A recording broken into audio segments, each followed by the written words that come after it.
વધુ એક સરકારી પરીક્ષામાં ગોલમાલ થયાના આરોપ લાગી રહ્યા છે અને આ આરોપ યુવરાજસિંહ દ્વારા લગાવવામાં આવ્યા છે। ફરી એકવાર યુવરાજસિંહ કેમેરાની સામે આવે છે અને આ વખતે જીપીએસસીની પરીક્ષામાં ગોલમાલ થયાના આરોપ લગાવી રહ્યા છે। જીપીએસસીની પરીક્ષામાં ગોલમાલ થયામાં ડીવાયએસઓની પરીક્ષામાં આ ગોલમાલ થયાના તેમણે આરોપ લગાવ્યા છે। શું કહ્યું એ જુઓ।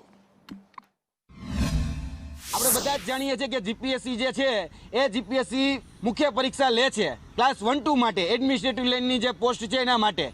તો જે મુખ્ય પરીક્ષા લે છે તો એની અંદર પણ મૌલિકતા અને મૂલ્યાંકનના નામે વિદ્યાર્થીઓને છેતરવામાં આવે છે અને જે મૂળતઃ જે પ્રશ્ન હોય એ પ્રશ્નનો જવાબ ક્યાંય લખેલો જ ન હોય અને પ્રશ્નના સંદર્ભમાં કોઈ વાત જ કરવામાં ન આવી હોય, એટલે કે જવાબમાં એનો શુદ્ધ કે ઉલ્લેખ ન હોય છતાં પણ એમાં માર્ક આપવામાં આવે છે।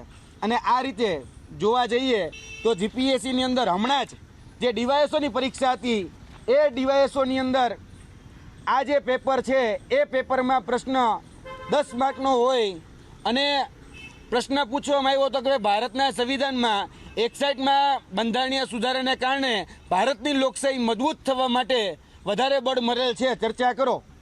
આ 61માં બંધારણીય સુધારા વિશે પ્રશ્ન પૂછવામાં આવ્યો હોય, ઉમેદવારે 51માં બંધારણીય સુધારાનો જવાબ આપ્યો હોય અથવા તો બંધારણીય સુધારાનો જવાબ જ ન આપ્યો હોય તો પણ આ ઉમેદવારને 6.5 માર્ક મળે છે, 6.5 અને 10માંથી 6.5। અને જે વ્યક્તિએ સાચો જવાબ લખ્યો છે, જેને 61માં બંધારણીય સુધારા વિશે વિસ્તૃત ચર્ચા કરી છે, એને પાછા 0 માર્ક આપ્યો એવાય દાખલા છે।